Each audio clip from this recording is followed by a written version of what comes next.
আমি আমার হাসবেন্ডের বন্ধুকে বিয়ে করার পর আমার জীবনটা অনেকটা পাল্টে গিয়েছিল। আমার বাবা মা আমাকে দেখাশোনা করে বিয়ে দিয়েছিল। বিয়ের পরপরই আমি আমার হাসবেন্ডের সাথে আমার হাসবেন্ডের কাজের জায়গায় চলে যাই। কাজের জায়গায় থাকার কারণে আমার হাসবেন্ডের অফিস কলিগ এবং বন্ধু বান্ধবেরা মাঝে মধ্যে আমাদের বাড়িতে ডিনার করতে আসতো। সব ঠিক থাকলেও আমার হাসবেন্ডের সাথে আমার বনিবনাটা একদমই ভালো হচ্ছিল না। আমি রান্না করতে ভালোবাসি আর খাওয়াতেও।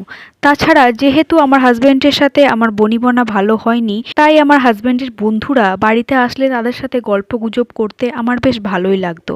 তার মধ্যে একটা ছেলে আমার সাথে খুবই ভালোভাবে কথা বলতো আর তার চিন্তা ভাবনা খাওয়া দাওয়া আমার সাথে অনেকটা ম্যাচ করতো।